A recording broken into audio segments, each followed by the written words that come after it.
Andrew, this is such a fascinating business model. Like I mentioned, I haven't talked with anyone who does only these long distance cross country trips. What I'm trying to create is a national brand that it becomes an international brand.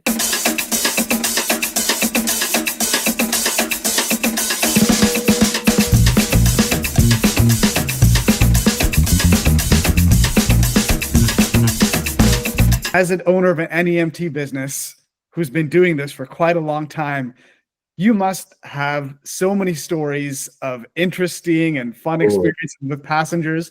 But I would say that, in your case, probably every trip you do is an interesting experience because, long distance trips, that's just the nature of it. Something unusual is going on there. Yeah. So I'll touch on a couple of different things. So before I owned the business, I traveled all 48 states. Now, it doesn't mean I stayed in every 48 states, actually did things in there, but I've seen and driven through all 48 states. If you looked at my Google Maps, is my personal Google Maps, you would see 1,000 stars because of restaurants that I visited throughout the nation that were amazing because it was recommendations from like the Food Network or something. I loved driving. My favorite restaurant is in Philadelphia. It's Baltimore. It's called Chap's Pit Beef. It is my favorite restaurant. And whenever I get a chance to drive, which hasn't happened in over a year, I will stop there every time. The food is amazing.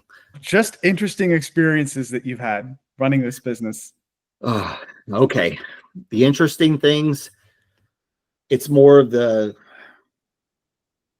sad things, right?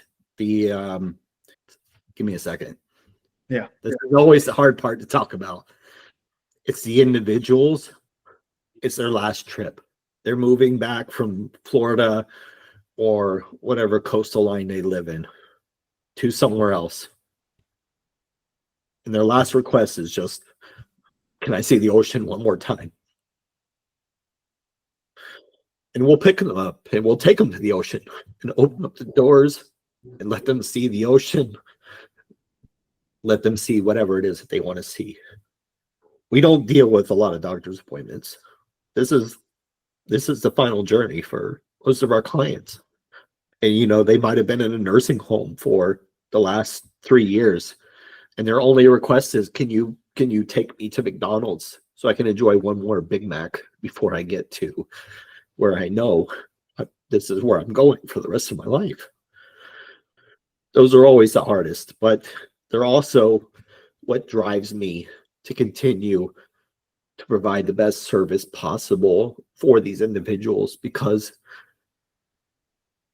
I see myself in them. I've transported my aunt because she had cancer. I transported my grandmother when she got sick in Nashville and needed a ride home to Florida. I know what this means. Personally, I know what it means and what it needs to be. And I don't hire anyone, contractor or employee, who cannot respect that, understand it, and treat people as their own family members because they could be. This is the real deal. Andrew, I did an episode with someone who was explaining the episode is emotional grit in NEMT. And you can have a driver who's trained, medically, has the ability to drive, knows how to do all the things, can even go long distance and stay overnight. But there's one huge part of this that, a lot of people think of this as a business, but in addition to all the training with medical and driving and, certifications, you also have to have emotional fortitude. Yeah. And I think a lot of people who think of NEMT as a business and they get into it as a business, they don't see that part coming. And they find that, it's hard for drivers who don't go in realizing you're going to deal with heavy situations that's going to test your emotional fortitude. Yeah. Yeah, exactly. Even when I did local transports, one of the companies that I quit immediately when I was doing stretcher is that they had me doing 2 stretcher patients at one time. How do you do that safely? Like, you're pushing one and pulling one, and it requires 2 people with hands on the front and the back, right? And I was like, this is not humane. Like, I can't justify this. I quit the next day. I'm like, I'm not doing this. And that's back when I worked for other companies. That's why I felt like it was so important for me to start my own business and treat people with the dignity that they deserve. Because a lot of companies care about their people, but there are a lot of companies that don't. They're just numbers to them. And that's, it's never okay. That's never okay. I have a lot of respect for businesses like yours, and you were showing me the vehicles like, hey, we have toilets in the vehicles so that people can have their dignity and, go to the bathroom in a way that, doesn't demean them. You could cut a lot of corners. Any empty business could cut corners and get the money and do the trips. But number one, like, how can you sustainably run a business, year after year, when you're not treating people with respect and, having your drivers be proud of a business that they're working for? And secondly, I mean, it's just that, like, how can you maintain your business? It's just bad business if you don't have the morale in the company that you're doing right by the people that you serve and the people that you employ. So I just have a lot of respect for businesses that really prioritize safety and dignity and do it the right way. And personally, from having been in this industry for a few years now and interviewed a lot of people, I just find that the people who tend to be really successful are the ones who prioritize what you're prioritizing. So I just have a lot of respect for you, Andrew. Thank you. I really appreciate it. And I appreciate being here and being able to explain my story. Again, I'm sorry that I get emotional. It's like, not at all. Those are the difficult things to talk about. Like, I can talk about anything, but I've been personally a part of those types of transports. So it's like, it's like it resonates with me even more because I helped them. I was there. So, and that's just, that's all non-emergency transportation. They might be going to dialysis, or, you might be annoyed with a particular customer, but just understand they're just another human being like you. Like, you got to care about them. You have to find a way to push past their own unhappiness because they're in a position that they don't even want to be in, right? No one wants to be needing help. No one wants to be limited mobility wise and in a wheelchair or needing a walker. People don't want that, and it's hard for people to grasp that they need that kind of help. And then they take it out on the people who help them.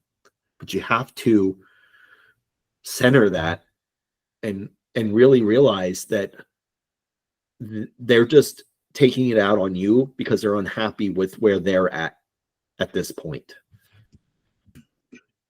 It takes a different kind of maturity level to be doing what you do day in and day out, year after year, decade after decade. And frankly, I don't think a lot of folks have that kind of maturity to be able to handle that and take that and deal with it. And not enough people talk about this side of NEMT. Yeah, the numbers, the business, the insurance, the logistics, but it takes so much maturity and emotional fortitude. And right now in the NEMT industry, this is a period where so many new NEMT businesses are forming. I think a lot of people are going to realize, hey, you know what? There's something else that's required to do this other than just business acumen. And I don't see the mature people be separated from the people who are just have a business mindset. Yeah. Yeah. This is care oriented. And companies like yours, you know, we're not in the local business. So like companies like yours don't benefit us right now. But as we grow into the local stuff like technology, you know, I know we talked about the humanity part of things, but as far as non-emergency transportation, for those that are looking to get into it, you have to consider technology, and not just like Bambi, but also like ChatGPT, other AIs. Like if you're not implementing technology into your business right away, you are setting yourself up for failure. You're not going to grow to the level other companies are, because if you're not doing it, your competition is. So you need to really consider those things. Dispatching software, AI, using the right companies to help you that you have to outsource things for. Maybe you have to outsource HR, right? Find a good HR person, find a good tax and accounting person. Take the time, vet the people that you hire. Not everyone you're going to hire to work 9 to 5. Sometimes it's cheaper to outsource things. But if you're not thinking about these things, if you're not implementing them as you start from day one, you will get surpassed. I couldn't have said it better. I'm happy that I have 11 employees that I take care of and 30 plus contractors. Yeah, it's just great. The hurricanes hurt me a lot, though. I ain't gonna lie. How so? They destroyed so much. You know, people weren't ready. Nobody wants to travel during those times. I see. Yeah, Did people want to try to travel and get out before the hurricanes came? they did, but those people get transported by FEMA. And then in the state of Florida, 2 years ago, when the hurricane came through and not really destroyed everything, but flooded everything out, there was a new law passed that nursing homes and hospitals had to have power backup for at least a week. So there was less people evacuating because they were staying in place until they saw that there was going to be an issue, and then transport people. So, but a lot of that stuff happened through FEMA, and we're not signed up for FEMA right now. That's something I'm working on. I see. Yeah. The effects of the hurricane, are they still pretty impactful to your business? Not now. Things picked up quickly after October, but the two back-to-back really slowed things down for almost 2 months because they were back-to-back. Yeah. But things are picking back up. I know that things are going to be slow like next week because of the election. That's just every 4 years. That makes things slower for you? Yes, you have to remember we do long distance. So people are hesitant to spend money before they know who's going to be the next president. I didn't know that people do that. So local transport, if you got to go dialysis, you don't care who the president's going to be tomorrow. If you're someone who has a family member who's living in a house by themselves and they can't live there any longer and you need to move them closer to you, you have the ability to make the decision on waiting, whether it's a week or two. You get an in-home healthcare person to come in, take care of them, ride out the bad times, and then make that decision. That's where most of our business comes from. So those individuals, things slow down a lot from. Okay. It's an illogical thing. It's all mental. Okay. Yeah. I figured. Okay. Yeah. Nothing changes, right? They're like, okay, I'm not going to spend the money today. And then the election happens. They know who won. And it's like, okay, I'll spend the money now. It's like nothing changed, right? Other But than you the fact that you didn't know who was going to hire. Yes. Every 4 years. Yes. Wow. Yeah. It's not, it doesn't hurt us that much, but it does affect things. Because again, we have clientele that can wait because they have the money to wait. We're not talking about people who have to go to emergency, like dialysis or select surgeries. We have individuals who have not probably needed to live on their own for a month, and the family's like, okay, let's finally do this. And then they're just like, oh, there's an election. Let's just wait. Let's see how it goes. And then we'll do it. Nothing changes, right? They could just do it, but they wait because it's all mental. It's like a scared mentality kind of thing. That's interesting. Yeah. But local don't have to deal with this because local, you have to have transport. Same thing with us with hospitals. It doesn't matter who's going to be elected tomorrow or that tomorrow's Christmas or 4th of July. When you get discharged from a hospital, you have to leave. It doesn't matter. It's the people who get to make the decision on waiting that hurts us, right? That's what I'm talking about. Because our minimum charge is $5,000, right? Our average cost for transport is $8,000, right? We have a $20,000 transport going from California to North Carolina next week. Like, so this is big money decisions, and that has to do with real estate, stock market, whatever their parents' investments are, or even their own, right? You're not going to just go out and sign up for a credit card and pay for our services. You have to have the money. That's just kind of how it works. It's high end.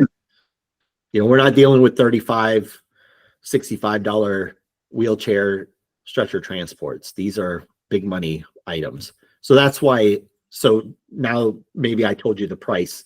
You can wrap your head around why people are like, let me see how things are going to go. Do I spend this $20,000 now, or do I wait and spend it like in a couple more days when I know I might get a tax break because that person is in power and the other one isn't? It's stupid, but that's how it works. Wow.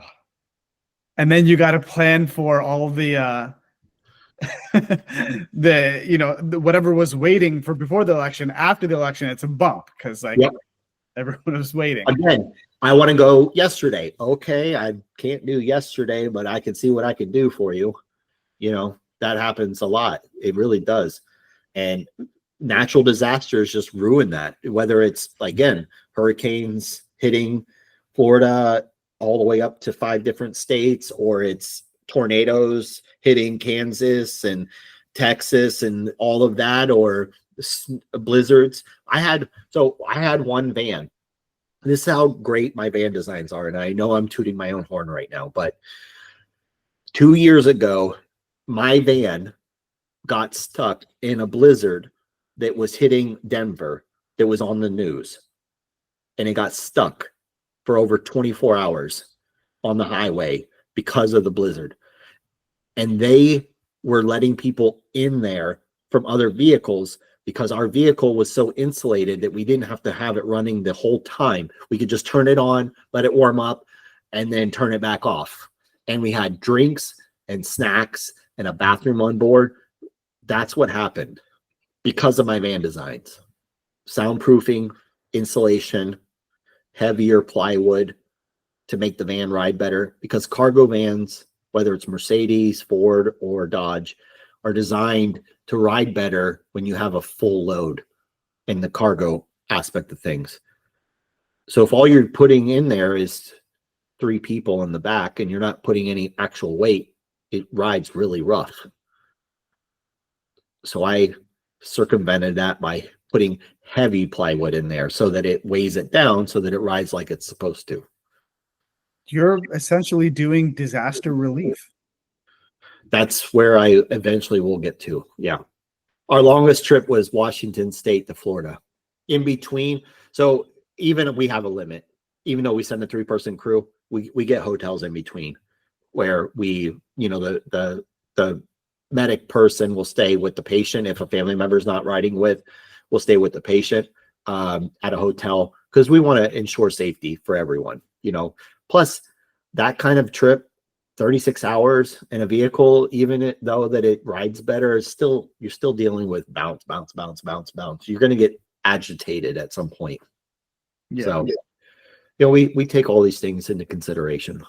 Did you just learn these things as you were doing it, or you saw, hey, look, here are tips I can pick up from other people who are doing it? Or is it just hey, these are things that aren't working. Let's build this into the vehicle. Let's put in this practice. Is it mostly just like you were just trailblazing here? Trailblazing. But yes. So every time I go to NEMTech and learn something about safety or this or that, I always try to implement it in what I'm doing. Right. So I do learn from what is happening for the local stuff because it's important for the long distance as well.